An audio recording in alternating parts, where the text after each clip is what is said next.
Le Québec avait ouvert la voie, la France décide de doubler la durée du congé paternité, la Suisse, elle, a dit oui hier lors d'une votation. Alors pourquoi mettre en place ce congé paternité? Quels coûts économiques, mais surtout quelles avancées sociales, notamment en ce qui concerne les droits des femmes et l'égalité au travail? On en parle avec Christine Castelin-Meunier. Bonsoir, soyez la Bonsoir. bienvenue. Vous êtes sociologue au CNRS et à l'École des hautes études en sciences sociales, membre du laboratoire, ça tombe bien, de l'égalité. Vous êtes connu pour vos travaux sur le masculin et le féminin et vous êtes l'autrice de L'instinct paternel chez Larousse. Et dans la même maison d'édition, votre dernier livre s'appelle Les hommes aussi viennent de Vénus. Avec nous également en direct de Montréal au Québec, Catherine Hack. Merci d'être avec nous.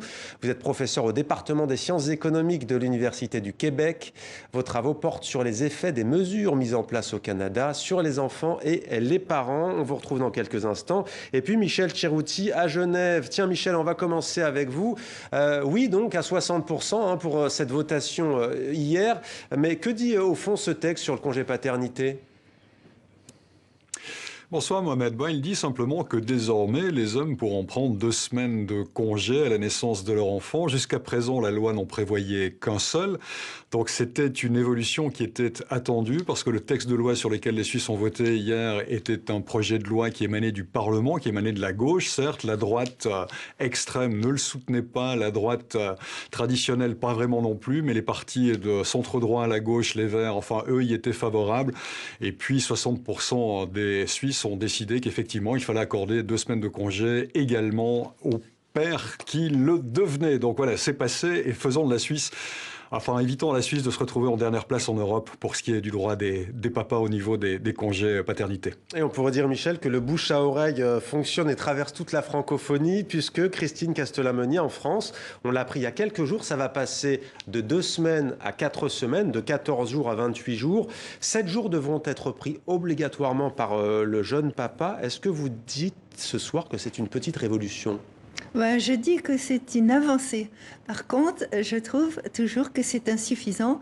Quand déjà en 2000, Ségolène Royal m'avait demandé de faire des propositions sur la paternité, eh bien, je proposais qu'on l'allonge comme dans les pays scandinaves. Et ça n'avait été allongé qu'en 2002 de 11 jours plus 4. C'est combien dans les pays scandinaves ? Ça dépend. Ça dépend de si c'est la Finlande, si c'est la Suède et tout. Mais en tout cas, c'est beaucoup plus. Et bien sûr, j'étais pour qu'on l'allonge de 9 semaines, au moins. Mais pourquoi une avancée ? Et pourquoi une avancée? Parce que c'est fondamental. Parce qu'aujourd'hui, ce qui fait le père, c'est le lien. La création du lien avec l'enfant. C'est vraiment la paternité relationnelle. Là où autrefois, la paternité, en fait, elle était institutionnelle, c'est-à-dire qu'elle était définie par la place de chacun à l'intérieur de la famille, entre l'homme et la femme, de manière différenciée. Aujourd'hui, on n'est plus là-dedans. On est dans une multiplicité de modèles familiaux et on est dans une répartition des places et des rôles entre l'homme et la femme qui travaillent chacun. Et là où je suis très heureuse, c'est que pour moi, on va pouvoir aussi tendre vers ce que j'appelle, de mes voeux, la démocratie de l'intime. Ça veut dire quoi? Ça veut dire échanger entre hommes et femmes, et qui fait quoi, notamment pour la charge mentale.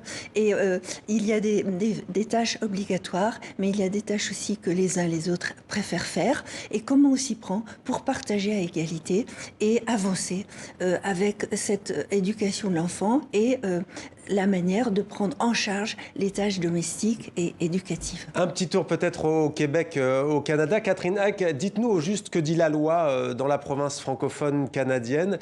Combien de jours pour le congé paternité? Depuis quand? Oui, donc au Québec, ce qui arrive, c'est que depuis 2006, on a un congé de paternité qui s'étend sur 5 semaines, qui est exclusivement dédié aux pères. Donc, les pères peuvent aussi participer au congé parental, qui est de 35 semaines au Canada, mais ils ont en plus le droit à 5 semaines qui sont exclusivement réservées à eux. Alors, on va voir maintenant l'exemple d'un père de famille, un blogueur en France.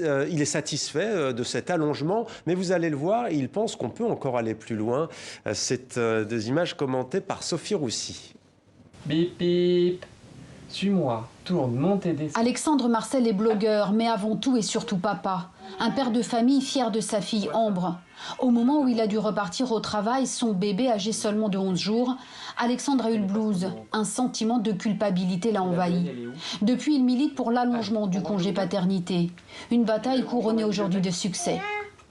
C'est une belle première pierre, une belle première brique posée sur l'édifice paternité ou parentalité. Une belle première victoire. Maintenant, nous, on aimerait autre chose à long terme. On aimerait tendre vers ces 9 semaines recommandées par la commission des 1000 premiers jours.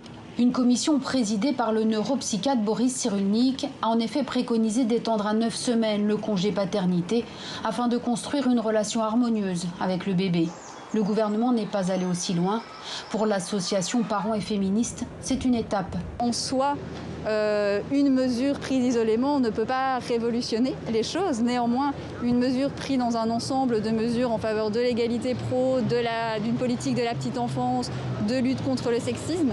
Donc là, quand on commence à avoir un modèle qui est plus holistique et plus cohérent, oui, on peut faire bouger les choses. Car la France reste à la traîne. Alexandre et Ambre auraient profité plus longtemps de leur tête-à-tête s'ils habitaient bien plus au nord.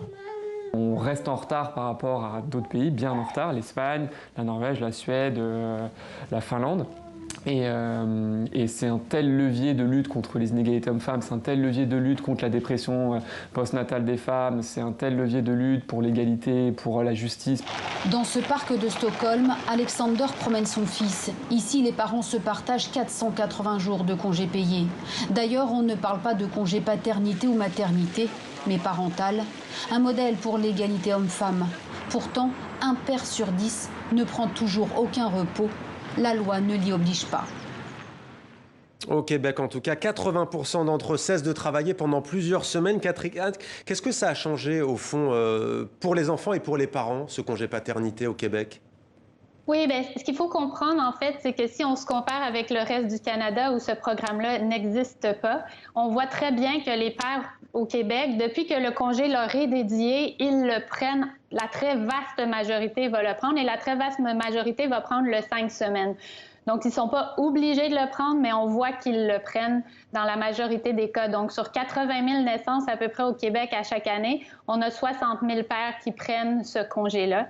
Tandis que dans le reste du Canada, où on a un congé parental qui s'étend quand même sur 35 semaines, on voit qu'il y a des pères qui vont le prendre, mais on parle seulement ici de 10 % des pères qui vont se prévaloir du bénéfice du congé parental. Donc, en général, ces pères-là vont prendre quand même plusieurs semaines, mais ils sont très peu nombreux. Mais qu'est-ce que ça change selon vous? Est-ce que vous avez étudié le sujet? Est-ce que ça répartit, comme nous disait à l'instant en plateau justement notre invitée Christine Castelin-Meunier, est-ce que ça change la charge mentale des femmes, par exemple? Est-ce qu'il y a plus d'égalité dans les carrières professionnelles? Écoutez, je pense que c'est un petit pas vers cet objectif-là. Je pense que le problème avec les congés parentaux, dans la mesure où ils sont souvent dédiés aux femmes seulement ou seulement les femmes le prennent, ça peut créer des inégalités dans l'emploi, dans le salaire, dans les attentes des employeurs. Donc, le Québec a fait ce pas-là pour essayer d'amener de plus en plus d'égalité chez les parents dans la façon de se partager le temps avec l'enfant. Donc, on n'est pas rendu là, mais on s'en va vers là.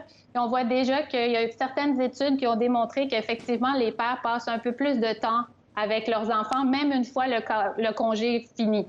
On va retourner maintenant à Genève avec vous, Michel Tcherouti, correspondant de TV5 Monde. Michel, la Suisse est souvent vue, à tort ou à raison, comme un pays conservateur à forte tradition. Qu'est-ce qui a fait pencher la balance en faveur de ce congé paternité, de ce plébiscite ?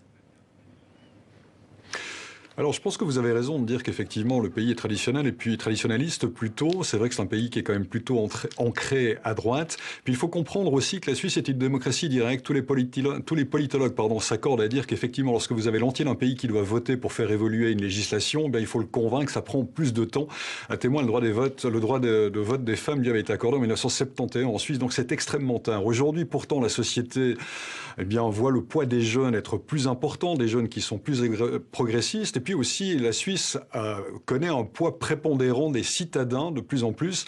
Donc des citadins qui souvent sont plus ouverts, sont aussi plus progressistes que les campagnes. Donc Le poids des jeunes qui devient le plus important en politique, le poids des citadins aussi, la gauche qui se porte pas trop mal quand même en Suisse, et puis une certaine volonté aussi de pouvoir travailler à l'égalité homme-femme.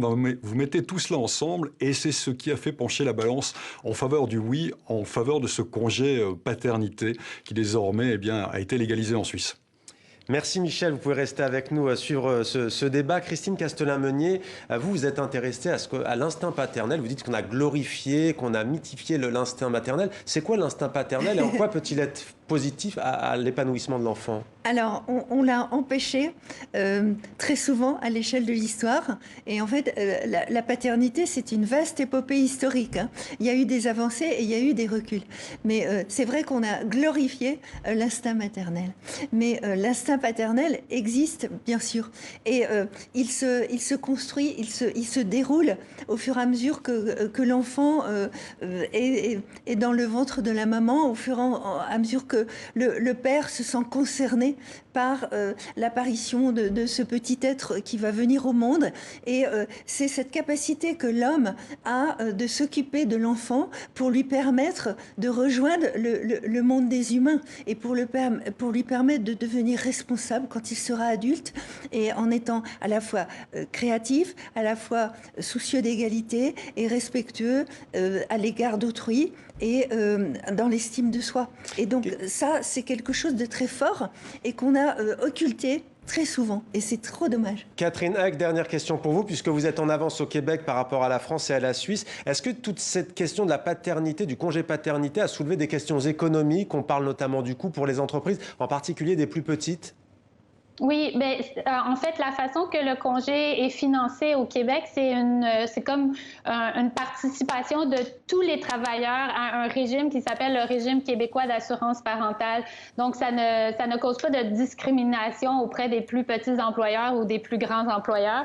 C'est vraiment un programme géré par l'État pour l'ensemble des travailleurs et incluant aussi les travailleurs autonomes. Donc, pas seulement les travailleurs de grandes entreprises ou de petites et moyennes entreprises. Merci beaucoup Catherine Hack d'avoir été avec nous en direct de Montréal au Québec. Merci Christine Castelin-Meunier.